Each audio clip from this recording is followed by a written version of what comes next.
of the Church of South India. It is indeed a privilege for me to welcome you all to the Earth Day celebrations of CSI Synod. The CSI has been campaigning for eco-conservation since 1992. Church of South India, having 4.3 million people spread all over South India.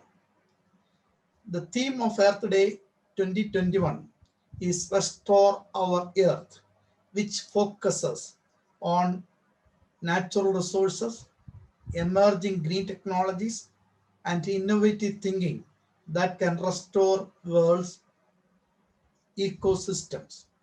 It is up to each and every one of us to restore our earth, not just because we care about natural world, but because we live on it. We all need a healthy earth to support our jobs, livelihoods, health, and survival and happiness. A healthy planet is not an option, it is a necessity.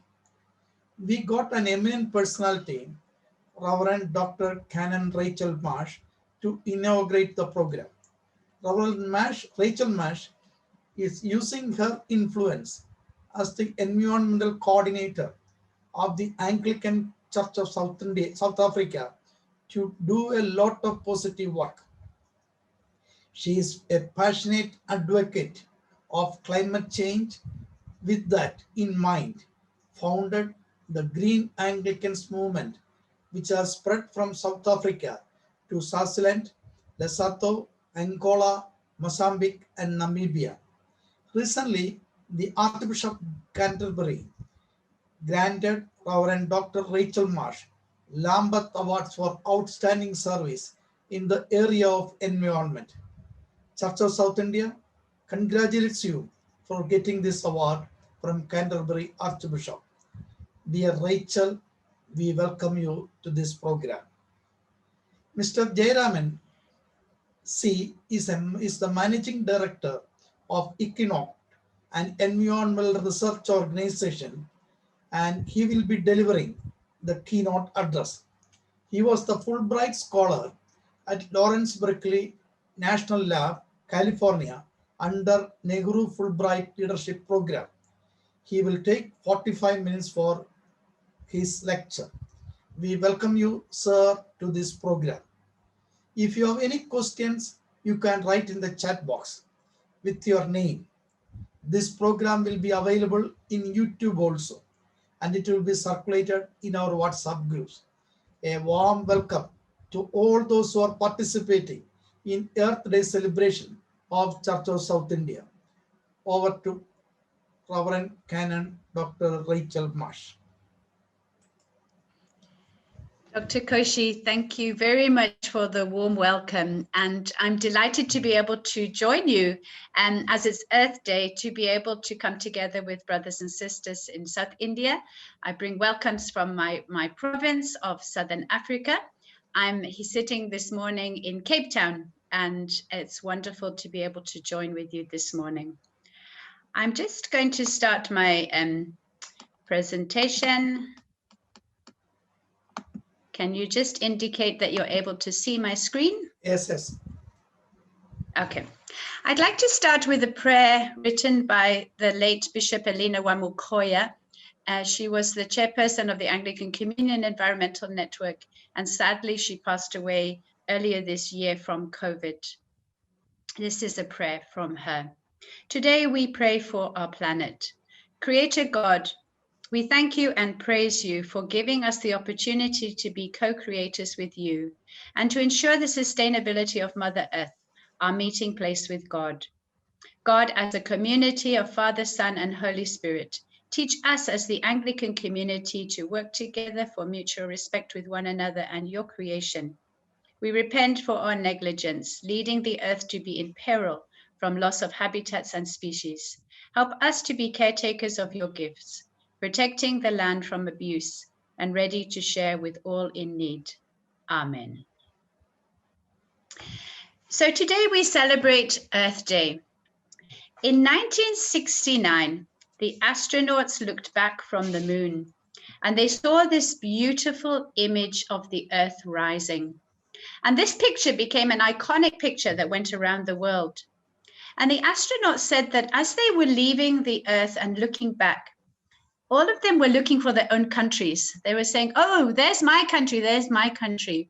But when they were on the moon and they looked back and they saw this picture, they realized for the first time that we have one common home, that the earth is our mother earth, and it unites us all.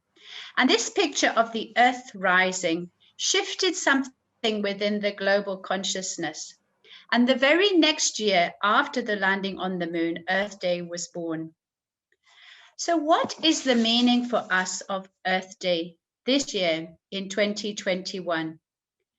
We are facing the pandemic, triple pandemics of COVID. We are facing the pandemic of biodiversity loss, and the web of life is unraveling. We know that COVID started in a wet market in China, and it spread from pangolins or other creatures that were being kept in unhealthy conditions next to slaughtered meat. We know that so many diseases have jumped from animal species to human species. Swine flu, avian flu, COVID, SARS, MERS, even HIV came from SIV, which is the simian immunovirus. And this teaches us that if we do not care for the web of life, we will become sick. If we do not care for Mother Earth, we will become sick. We know that the web of life is unraveling. In my lifetime, the population size of mammals, birds, fish, and reptiles has dropped by 2/3. By 2050, there will be more plastic in the oceans than fish. Climate change is pushing millions into poverty. I'd like to give you 2 examples from my province of Southern Africa. In northern Namibia, we faced a very serious drought a couple of years ago, and the government told the people that they could not supply them with additional food for their cattle. And they said, bring your cattle in to slaughter them, otherwise the price of the beef will be nothing. In northern Namibia, very few people have bank accounts. So the cattle are for them their bank account. That is their saving for their daughter's wedding. That is their saving for the education of the children. And they said that the old men became suicidal when they were told that they must slaughter their cattle. On the other side of our province is the country of Mozambique. And this is the city of Beira. The city of Beira is the first global city to become totally devastated by climate change. What were the reasons? The warming seas supercharged the hurricane Idai, which smashed into this country of Mozambique and Zimbabwe and Malawi. The rising seas over the last century had meant that the city of Beira is now below sea level. So the flooding caused an inland sea, destroying crops and homes. Massive deforestation meant that the waters flowed fast across the water. So between the combination of the warming seas making the hurricane stronger, sea level rise, and deforestation, Beira was completely destroyed. Because of this, the country of Mozambique has been left with nothing but debt, as they have had to borrow from the international community to replace the essential infrastructure. We used to believe that we could make poverty history, but climate change will make poverty inevitable. We have one common home. Our health depends on the health of others. Our prayers are with you in India at the moment, as we know that you are facing a huge pandemic of COVID, and we pray for you. But we know that as a global community, if not all countries get vaccines, then we will continue to get mutations coming from country to country. We need to stand together as a global community and protect our ecosystems. Where will the next virus come from? The possibility is that it comes from our agricultural system, where we put animals together, whether it's chickens, whether it's pigs, into huge feeding lots where they become sick and we pump them full of antibiotics. Surely a virus will jump from them into the human beings. Our home is groaning. What can we do? What is the challenge of Earth Day to us? I want us to reflect on the passage that says that there is a new heaven and a new earth. Revelations 21. I saw a new heaven and a new earth. Now, what does that mean for us? There are two words in Greek for new. There is neos and there is kainos. Now, let me make you an example. If I have a car accident, I smash my car completely, and then I go to the insurance company and they say, oh, sorry, your car's a write-off. I get a brand new car. That is neos. But if the insurance company comes back and says, okay, it was a bad accident, but we are going to do panel beating, we're going to paint it, we'll put in a new engine, that is kainos. It is not a brand new car, but it is renewed, it is restored, it is redeemed, it is upcycled, it is better than before. And that is the word in the Bible for the new earth. So we should talk about a renewed creation, not a new earth. We only have this one earth, and we are called to renew this earth. And then let us turn to Psalm 126. Restore our fortunes, O Lord, like the torrents in the southern desert. Those that sow in tears will reap in joy. Our earth is dying. But we have the promise that if we sow in tears, we will reap in joy. And this verse tells us that the first step we must take is that we must lament. We must recognize the damage that we have done to God's earth. We must recognize the theologies that have led us to believe that we can dominate and destroy earth. We must sow in tears, and then we will reap in joy. We must sow tears when we see what we are doing to God's creatures that are causing them to be treated cruelly and for diseases to spread. We must sow in tears when we realize how many wild animals have become extinct. And we must sow in tears when we realize that so many poor people will suffer because of climate change. What can we do when the needs are so great? Jesus says this, if anyone wishes to come after me, they must deny themselves and take up their cross daily and follow me. We must stand in solidarity with the poorest of the poor, and that means that we must make lifestyle changes. We have learned that we don't need to fly to go to so many places. We can choose a different way of holding our meetings as churches. We can choose to reduce our things that we buy. We can give more. We can travel less. We can reduce our use of plastic. We can reduce our use of meat eating. There are certain things that we must deny ourselves in order to stand in solidarity with the poorest of the poor. We need to raise up the voices of young people. This is a poster that saddened me greatly. It says, you will die of old age, but we will die of climate change. In our churches, the reality is very often the voices of the elderly are heard much more. What can we do to raise up the voices of the young climate activists, those who are crying out and saying, this is our future that is being destroyed? How do we amplify their voices? How do we give them spaces in our churches, in our services, so that we can hear the prophetic voices of the young people? When it comes to climate change, the vast majority of us have learned a reaction of helplessness.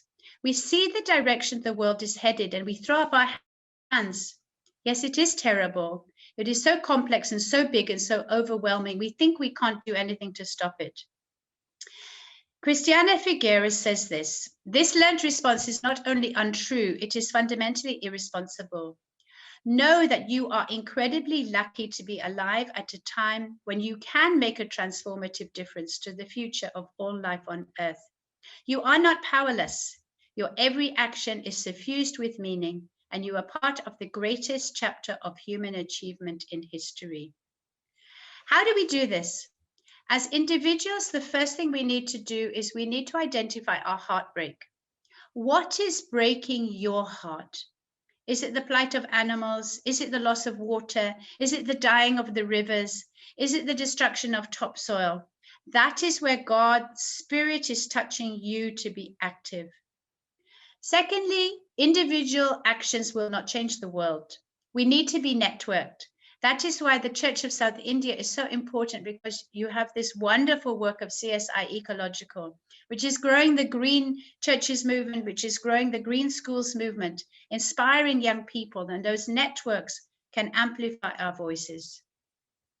Remember that creation is groaning, but it is groaning in childbirth, which is a wonderful image. We are going through the pains of childbirth now, but at the end of this suffering, a new life will be born. So let us work together with God to renew the face of the earth. Amen.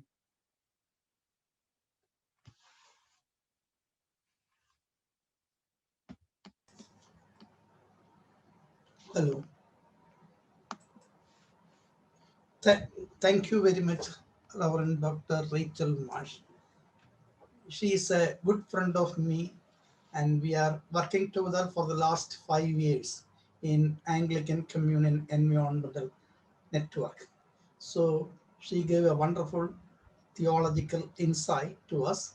So on behalf of CSI Synod, I propose a big thanks to you, and formal vote of thanks will proceed so after the class. So thank you very much, Rachel Marsh. So now I request Mr. Jayaraman.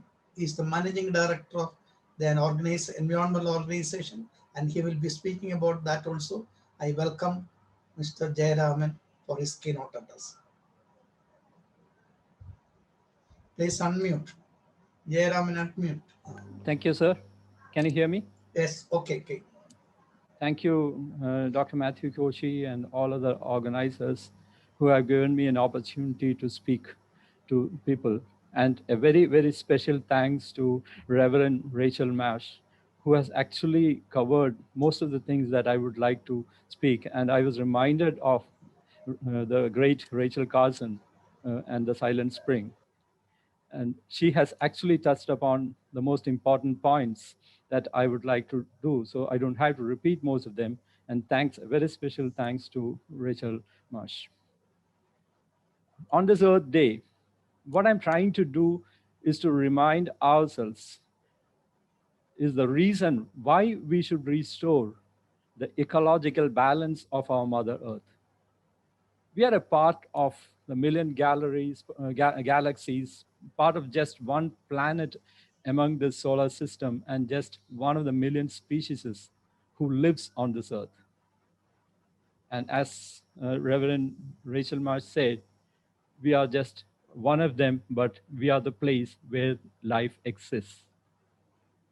It is important to sustain this life on earth, which became possible only a few million years ago, due to the delicate ecological balance existing on the earth. As Ivan Illich wrote in this famous book of Celebration of Awareness, let me share my screen now. One second, where should I? One second, excuse me. Share the screen.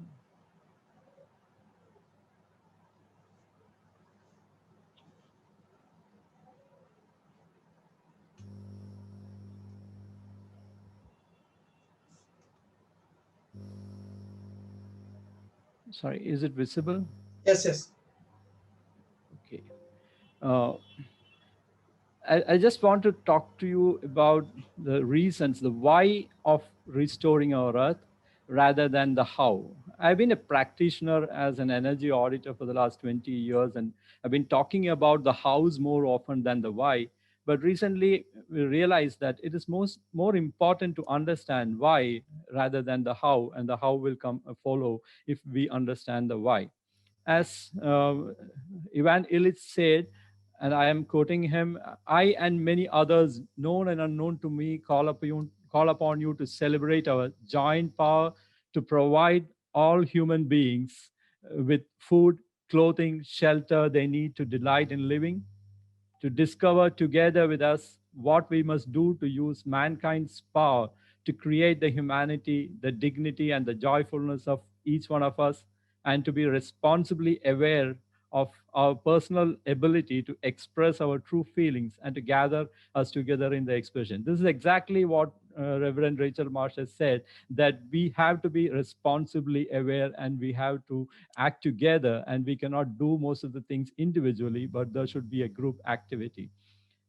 But we also must understand that, I quote Evangelist once again, we have failed to discover how the necessary changes in our ideals and our social structure can be made.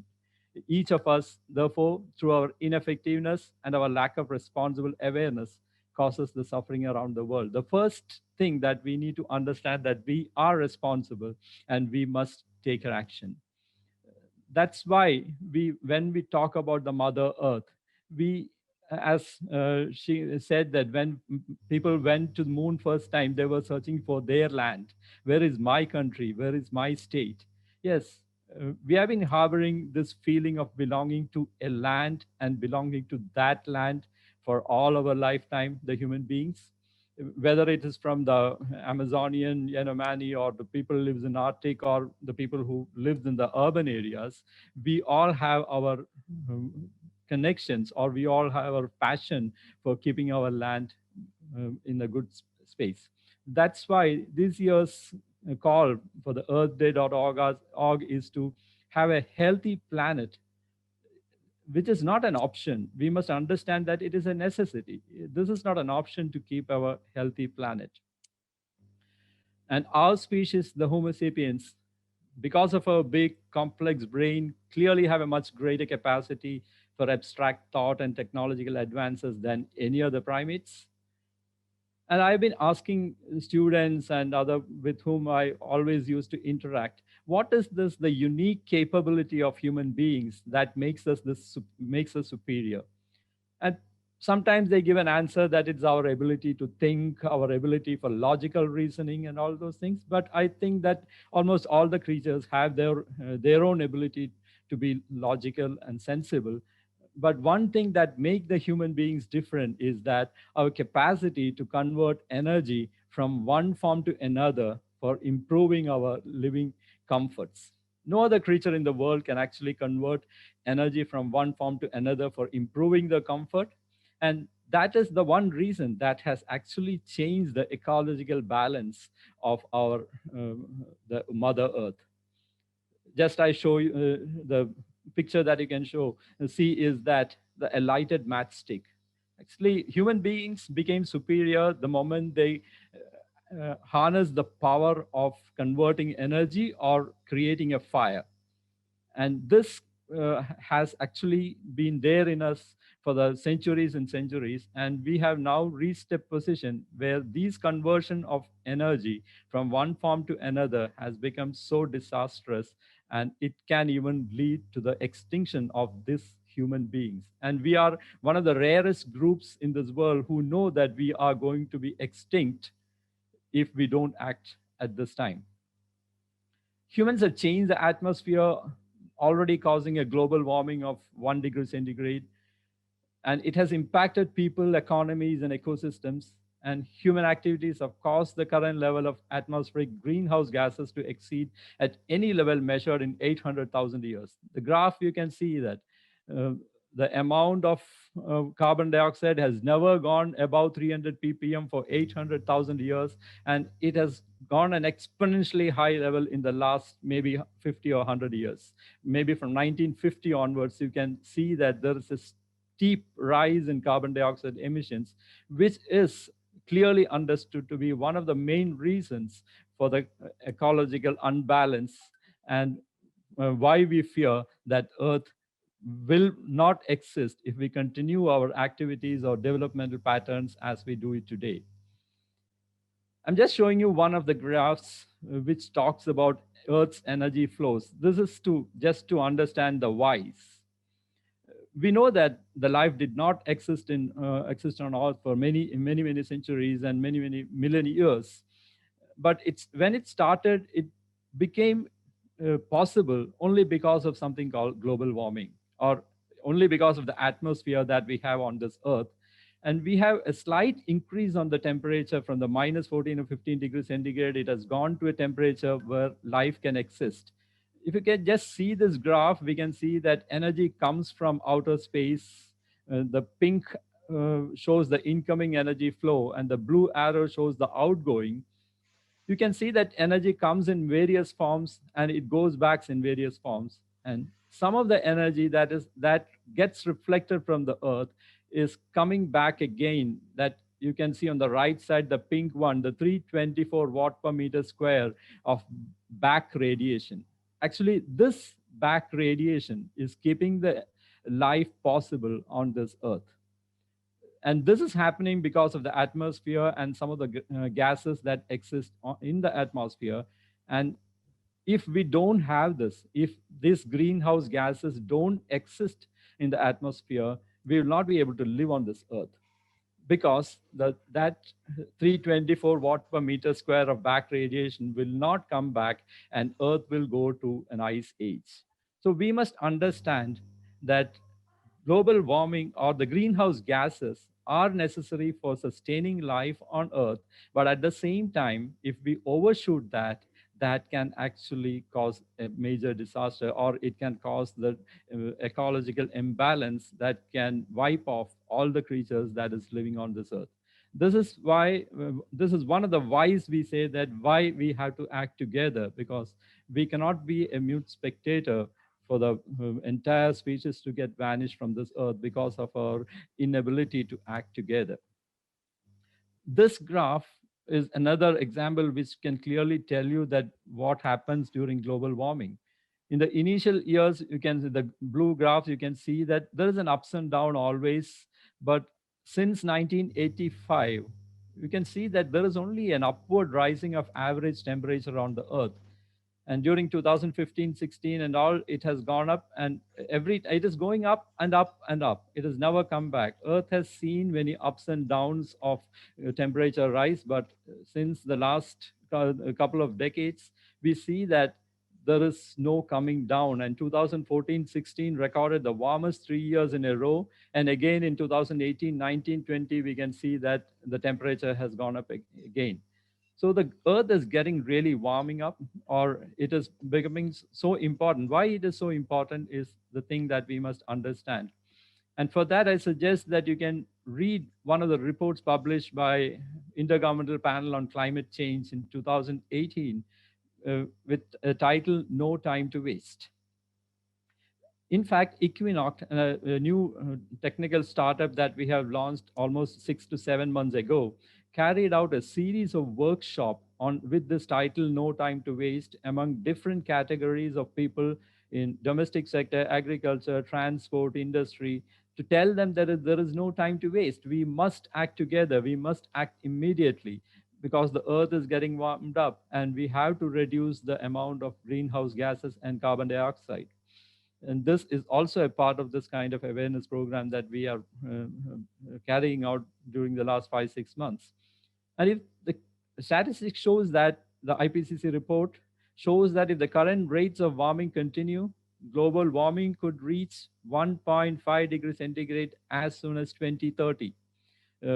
People have been talking about 2040 and 2050, but the trend is not so encouraging that it can even reach in just another 7 or 8 years.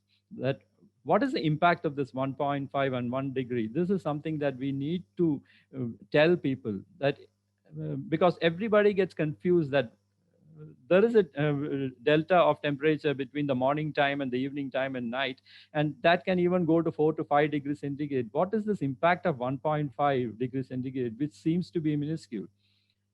IPCC report shows that you just see the difference between a 1.5 degrees centigrade and a 2 degrees centigrade. The extreme heat event can go and affect population of 4 billion if it is 1.5 degrees centigrade by an increase of just 0.5 degrees centigrade. It can affect 6 billion. That is, 2 billion people are affected by 2.5 degrees centigrade. Or if you look into the agriculture and fisheries, reduction in global corn harvest or decline in marine fisheries are also grossly affected by this small shift from 1.5 to 2 degrees centigrade. It's 1.5x or 1.3x respectively. And if you look into the plants and animals, the further decline in coral reefs, vertebrates, plants, insects losing at least half of their range, this is 2x increase by an increase in 0.5 degrees centigrade. If we can make our people aware that this zero point 0.5 is not that insignificant, it is not that temperature difference that we face every day from morning till evening. This is a global average temperature which can actually be so devastating. And we have to understand that a small change in this average temperature can actually cause the ecological balance of the earth. If you look into the economy also, if the global average temperature increases from 1.5 degrees centigrade to 2 degrees centigrade, the global cost can skyrocket from 54 trillion to 69 trillion, 15 trillion more for a zero point 0.5 degrees centigrade increase, and the GDP can have a 2x worse effect. So this 0.5 is not that insignificant. I'm just telling to make people aware that why we should act. Even a small change in global average temperature is very, very significant. We will have more very hot days, 67% increase in hot days, reduced snowpack, sea level rise can affect many countries, even countries like Maldives can get totally vanished from this earth. And there are many India, a country surrounded by three rivers, which can also, sorry, three oceans, can also be affected in a very severe manner. The most important thing is to restore Earth, we need to restore a healthy balance of carbon dioxide. And all of the greenhouse gases are important, but the focus should be more on carbon dioxide, because we burn quite a lot of hydrocarbons to make our life comfortable, to keep our development goals going high. One day, someone of us told the sustainable growth is not a right terminology, because you cannot have a sustained growth always. You can have a sustainable development, but not a sustainable growth. People say that every year I want to increase our GDP by 2%, 3%, which is not going to be sustainable at all. The human contribution is quite significant here. You can see that the graph where the red one shows the human contribution, the black line shows the observed temperature, and the green one is the natural drivers only. You can see that the observed temperature rising up, and the human drivers are the most important contributor for this increase of global temperature. The global carbon emissions, many scenarios have been predicted by various studies by IPCC during the COP meetings, right? The next COP26 is coming up, and different strategies are worked out, called RCP 8.5, RCP 4.5. I just want to bring your attention only to the one small dot on the left-hand side graph, which actually we plotted with the help of our CEO, Dr. Madhusudan, and we worked out on different scenarios and plotted what is the actual position of global temperature today as on January 8, 2021. You can see here that this is much higher than what is being predicted as the RCP 8.5, or the highest impact scenario. So the reality is much worse than what has been predicted by these scientists. So we have to be really working on this to understand that we are much ahead of warming this earth than what has been predicted by the global scientists. On the right side, you can see that who are the most important contributors for this.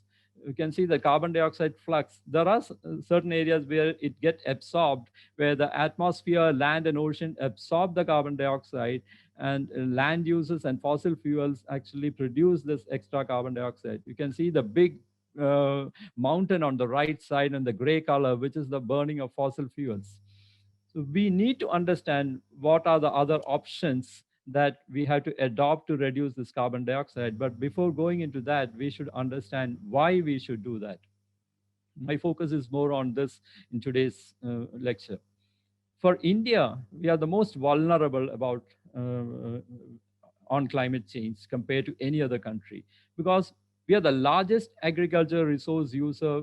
Area under agriculture, irrigation, and groundwater consumption, India is the largest one. You can see this on the left side, the green. India is the most greenest on this, which shows that the population density is also very high. And on the right side, you can see the cropland fraction, where the dark green indicates that the cropland fraction is quite high in India compared to many other places in the world. And we are the third largest producer and consumer of electricity. And we are the largest consumer of water resources in India. One of the world's largest human modified systems is in India. So India, people in India have to be more cautious. And when we talk about only the per capita consumption, to say that we have not achieved where the other developed countries are reached, we have to understand that the global effect is not based on per capita, it is actually on the actual effect. You can see this, I am showing you only a few examples what happened in the last couple of decades in India. Jammu Kashmir had a flood in 2014, Chennai floods in 2015, flood in Mumbai in 2019, and the forest fire in Uttarakhand in 2018, and the recent cyclone Amphan that caused the biggest displacement in the world in 2020. So India has been strongly affected. This is the list where was most important, or where the estimated deaths are quite high. In 2005, we had a heavy rainfall in Mumbai, caused more than 1,000 people dying. And the cloudburst in Kedarnath, it repeated again last year, which has caused an estimated death of more than 5,000. And the 2015 and 18, the heavy rainfalls and heat waves. You can see different types of climate disasters have happened in India during the last 1 decade. And almost all the parts, whether it's northeast, west, or south, are affected by these changes. What is important is every action matters. So this meeting, or every interaction that we make with people, every talk that you make people to understand that we have a common responsibility, be a student or a teacher or an architect or an engineer, whoever it may be, we share a common guilt, we share a common responsibility, and it's a time that we need to act. So why is it's important is that, sorry, without a societal transformation and rapid implementation of ambitious greenhouse gas reduction measures, pathways to limiting warming to 1.5 degrees centigrade and achieving sustainable development will be exceedingly difficult, if not impossible to achieve. These are not my words. These are the words printed by Intergovernmental Panel on Climate Change on the report that published in 2018. Yes, there's a need for this societal transformation, and COVID has taught us that it is possible. As Reverend Rachel Marsh has said, that yes, many things are possible by the human beings. But most important thing is we must understand that we have to act together. The challenge is to consider how real people react to everyday decisions and situations, how they plan in the long term, and how they therefore make investment decisions. So this is the most important challenge. And in this most trying time of COVID, that we have understood that we can adapt to many changes, we can change our lifestyle, we can change our policies. As Jonella Meadows, one of the most noted author of the books of Limit to Growth and Beyond Limits, and she said that future doesn't lie in tinkering with resource use or simply squelching the population growth in developing countries. A sustainable future requires profound and psychological adjustments in the developed and developing world. Yes, we all share a common responsibility. We all share a common, we don't have to be complacent saying that our per capita emission is less, but we do create a lot of changes in our overall economical systems. And the most important thing, as Paul C. Stern, one of the most noted economists, said that the most plausible reason for the failure of most of the policies are behavioral. And just listing out a few behavior patterns that I observed in industries when I was trying to understand why the energy efficiency measures are not being implemented by industries. And it is reported by Cagno et al., one of the most noted researchers, said that there are many other priorities for each one of us. And we focus on these priorities rather than the most important things like addressing climate change. And this is applicable not only to industry, it is applicable everywhere in all sectors of our economy. And we have a lack of sharing the objective is something that is missing in all the sectors. We do not share the management related objectives in industries as well as in many areas. We have a lack of interest in energy efficiency interventions because that is not the priority for most of us. And one most important thing that we found among the technical people is that the imperfect evaluation, how they evaluate each options. They don't do it in a holistic manner, and they always try to go for a quick solution rather than on doing a perfect evaluation. And inertia and status quo bias is another one of the behavior elements that affect the decision making. I'm not going detail into that. And before that, concluding my speech, I just want to tell you some of the reasons are on the how, not just on the why. And I'm taking only a few examples from the domestic energy conservation areas. And this is one question I used to ask everyone: which activity consumes maximum energy in your home or in your institution?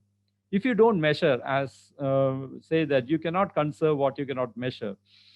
And to understand, make these changes, you must understand or you must start measuring where do you consume maximum energy. And you can have, because this is a non-interactive platform, I'm not asking you to give me the answer, but you can have your answers in your mind.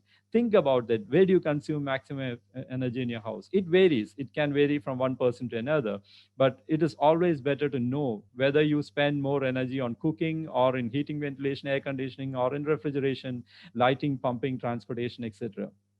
And another important question that you have to ask is, once you understand what are the most equipments that you use in your households that consumes maximum energy. And this is the job that I used to do for the last 20 years in doing an energy audit, understanding the source of energy and also understanding where you consume maximum energy. So you have a list of equipments. I'm just listed a few like air conditioner, fan, refrigerator. I'm not going into the details because of the lack of time, but I'll just give you the results of one of the energy audits where we found that in the houses, the common sources of energy are either LPG, liquefied petroleum gas, wood, biogas, kerosene, electricity, diesel, or petrol. And if you want to understand which consumes maximum energy, you have to convert that into a common units like kilocalories. So this is the result. In one of the houses where they use the liquefied petroleum gas, 1 cylinder per month, converted that into a common unit of kilocalories, I found that it is 1,42,000 kilocalories and costing around 8 rupees 800 per month. Whereas that person, that household is consuming around 250 units per month. This is a substantially high figure compared to most of the places in Kerala, but may not be in the kind of places like Delhi or other places. But in Kerala, this is a substantially high figure, 250 kilowatt hour per month. And that is only 250,000 kilocalories costing you 1,500 rupees. But when you calculate how much energy you spend for your transportation, we found that they spend the maximum energy for transportation. Very few people actually realize this. And if you don't know that you spend so much of money and so much of energy on transportation, you will not do anything to change your attitude of your travel, sharing your using public transport or sharing your car or bikes or even reducing your transport. COVID has actually reduced this a great lot.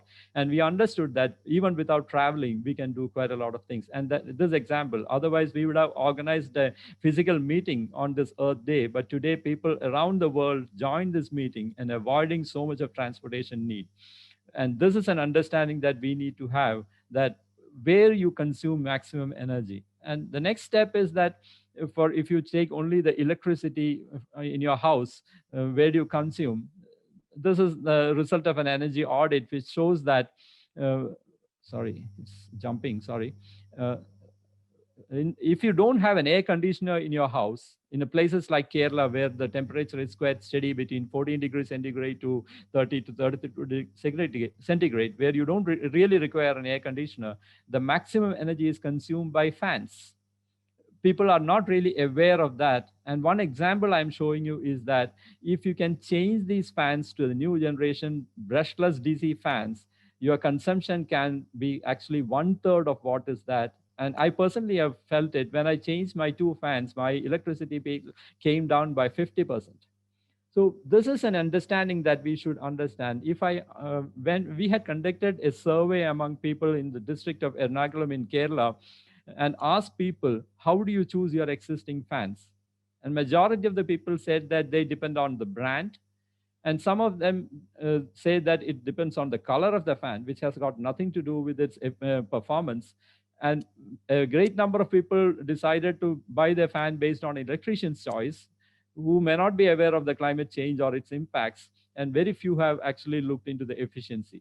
Okay, once you buy, what will you do with your fan if it fails?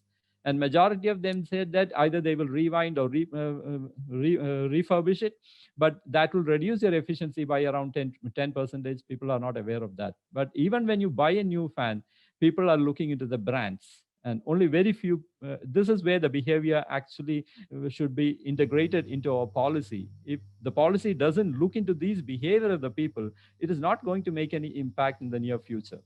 So this is just to give you an example that there are people who give more importance to color of a fan than the efficiency of the fan. And this is where we have to actually work on to change their behaviors.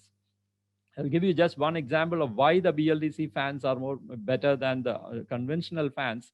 You might end up, you just look into the bottom figure where the approximate cost of a regular fan is 1,600 rupees and the BLDC fan is 3,300, almost two times. But by the end of 1 year, if you look into the total energy cost, you will save around 919 rupees. Sorry, you will spend only 919 rupees for a BLDC fan, and for the conventional fan 2,500. That means the 1,600 rupees that you paid extra to buy the fan will be paid back in 1 year. So these are the things that we have to tell people, where the fans are the most prolific consumer of energy. You have to say that you have to change your behavior of buying your fan, and you must understand why is it, because this is the reason you do a lot to save this world. This is my electricity bill during the COVID time, and my monthly consumption was 146 units until it was COVID. And since myself and my daughter are sitting always inside the house with the fans working all the time, our consumption jumped up to 288 units. That is 71 units per month of increase, which is approximately 55 kgs of carbon dioxide. And my wife, who used to share a carpool, four people used to drive the car to go to the job. Due to COVID, they are using their own vehicle, and she contributed for an extra 30 liters of petrol every month. And contributing, our family contribution during COVID was around 100 kg of carbon dioxide for family. And this is important because people think that when you sit at home, you do quite a lot of things by saving transportation cost and burning fuel. But at the same time, when you consume more electricity, you are causing more damage than what you do on the roads. This is from my own personal experience, that you emit more carbon dioxide sitting at home than traveling. And if you take a snapshot of the carbon footprint of the family where we did the energy audit, the LPG cylinder using 1 month, it is around 320 kilograms per month. And it's important to understand that the Western Ghats sequestrates an average of 7.5 tons of carbon dioxide per hectare. That is 620 grams per month per hectare. So I need, if I am living in this house, I have a responsibility of building a half a hectare of forest every year to compensate for what damage I am doing to this world. So this is not a very small amount that every one of us actually causing to this balance. I know that these calculations need quite more time to discuss and deliberate, but I just want to give you a snapshot. And I'll close my presentation with some reference on sustainable development. You know all this. You all must have heard this definition of sustainable development from the Brundtland Commission. But one of the most interesting things that I heard about, or the definition of sustainable development, is given by a person called Amory Lovins, the founder of Rocky Mountain Institute in America. He was once asked, "So you are known as the father of sustainable development. Can you just define it in a more simpler way?" He said, "You go and ask a chicken or a hen." The people got really irritated. "Oh, we are in a very serious matter. You are just joking." No, no, no, no. I'm not joking. I'm just telling you that I will ask you a few more questions. What are the other ways of making a limestone into a building block? Earlier days, we used to cut this limestone into bricks and build houses. And later day, we found that there is something called cement, which when you heat this limestone with some material to 100, 1600, degrees centigrade, you can create a new product called cement, which is very, very strong, which can help you to build 100 and 120 floors building. And the human beings believe that cement is one of the strongest material that is invented by human beings. And he said, weight by weight, eggshell is stronger than cement. And why I asked to go and ask a chicken or a hen is go and ask a chicken or a hen how you can make the strongest material without adding any energy into it. That is, uh, chicken is not using the 1600, 700 degrees centigrade to heat inside their body to make this very, very strong material. So nature has many things that actually is much more superior than what people, human beings have invented. Another example is the cobwebs. Many scientific studies have showed that cobwebs are stronger than steel. There's been scientific experiments have been done, and it is found that the cobweb had a tensile strength of 428 megapascal, and a steel has got hardly 350 to 360 megapascal steel rods. So we have to learn from nature. We have to understand that how this happens in nature, and we have to. That is what sustainable development is. Uh, Input less energy and bring out the best material. Not that you spend quite a lot of energy and then say that I am coming out with something that is great. That is what is happening to our most of the buildings nowadays. We have lots of energy pumped into that building and say that we are in a comfortable position. So the sustainable development has actually four pillars, which is the most important one is the social, where you have to understand the equity, accessibility, and disparities, and also the safety issues and the health issues. It also has another pillar called environmental, which talks about the atmosphere, land, water, and global and local environmental impacts. It has got an economical impact, which is based on the use and production of commodities, and also the social security of the nation. And the last pillar is the institutional, where the infrastructure and policies are to be developed. So we have to work on all these pillars one by one. And before that, we need to understand why we should talk so much about this on this Earth Day.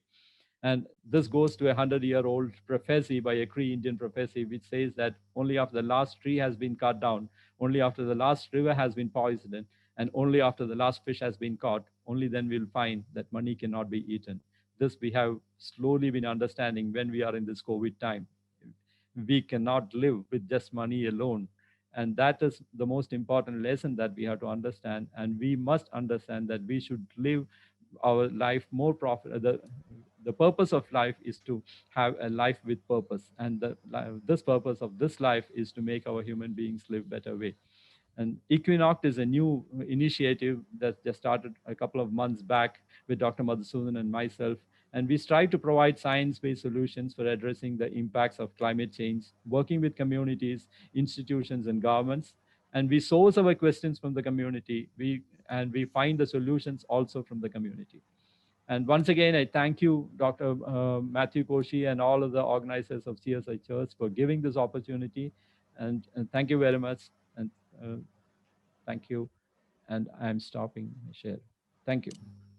Thank you, Mr. C. J. Raman. Your talk was really wonderful, informative, and interesting. We got so many new insights from your talk. Due to the shortage of time, even though I would like to give 3 or 4 persons can ask questions if you want, or you can give it in chat box.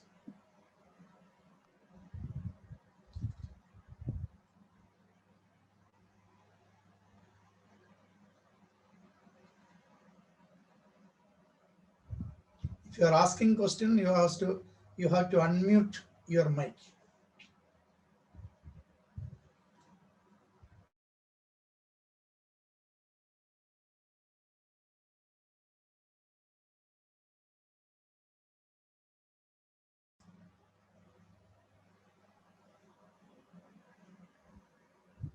Excuse me, sir.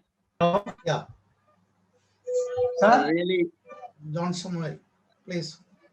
really, it's an enriching experience listening to the both of the lectures. Really interesting. The second one, actually, he related with his own experience how the post-COVID things have given height in the carbon dioxide level. So actually, he spoke about the BLDC fan. I need some more explanation about that. If you could explain, I think we can suggest in the churches and in the to our congregation also to promote. We can contribute something to the energy conservation. Yes, sir. Thank you very much. BLDC is an acronym for brushless DC fans, which is one of the most efficient fans compared to the old generation induction fans available in the market. Now, BLDC fans are available from even the branded like Havells and Orient. It was not there a couple of months back. Now they have started in the market. And I can really help you out if you, I can come down to your, or you can assess the potential of energy savings possible in your churches or in your institution. If you can give the list of fans that is in your institution and also the average time of working, and also tell you in how many months your investment can be paid back. This is available now on the market. And if you want any specific help on technical matters, you're always free to contact me, and I can share my mobile number and my email address in the chat box. Everyone, and my, actually, as I said, I have been an energy auditor for the last 10, 15, 20 years, and I'll be really happy to work with you people to help you to save energy. Next question. Thank you so much, sir. Next question. Somebody.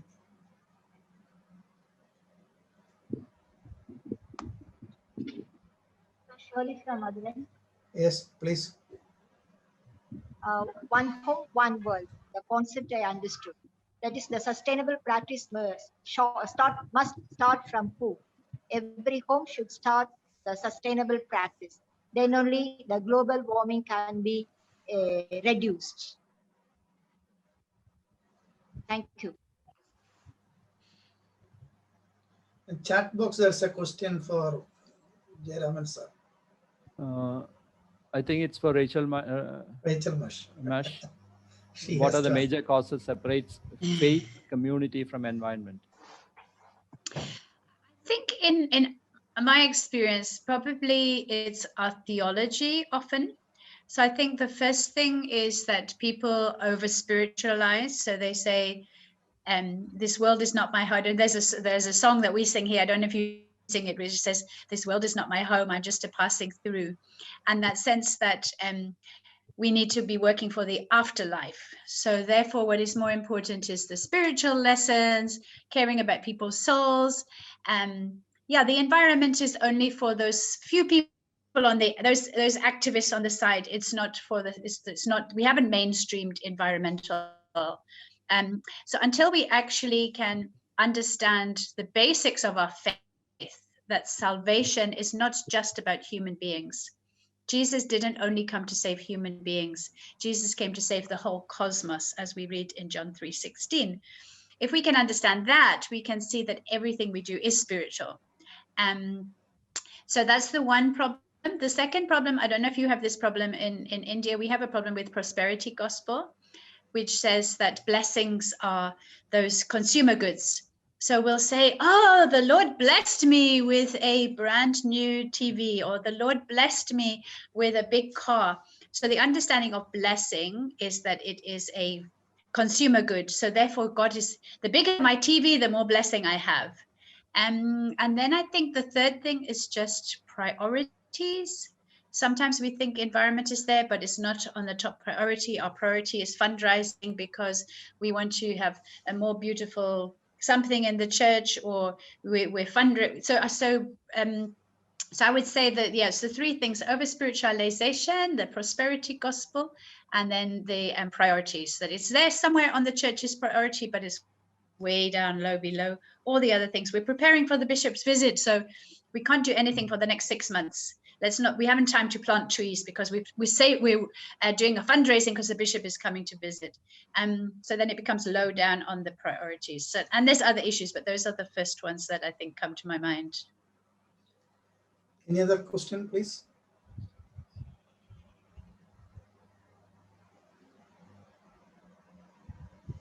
Can I just add one thing to what Reverend Rachel Mash has said about actually the spirituality and also about the concept of beauty and cleanliness. We in India, almost every one of us get up in the morning to use a broomstick to clean the leaves in front of our front yard and heap it. And with a deft stroke of indifference, we just burn it off. And when we talk to people about why you burn these leaves, they say that we have to, our house should be clean and beautiful. And there are many options. And we can say that there are many options of using this biomass as something else, as a fodder or something. But those are all really difficult when compared to striking a matchstick. Matchstick, it's much more easier. So we always jump into the easy path. But if you can answer, just tell them one reason that why you should not do this is because the leaves have sequestrated carbon dioxide throughout their lifetime to save this planet. And with a very deft stroke of indifference, you are actually releasing the whole effort of these leaves. And that is why it is not really good not to burn the leaves. So if you can tell them that this is the why, then they will find out how not to do that. But if you don't tell them this, they will always jump into the easy path of burning it off. So this is actually the spirituality is what she was talking about, that if we can understand the spirituality between the existence of human beings, it is to keep ourselves alive, and then everything can be changed. Thank you, Reverend Rachel Marsh, for that wonderful insight. Any other question, please?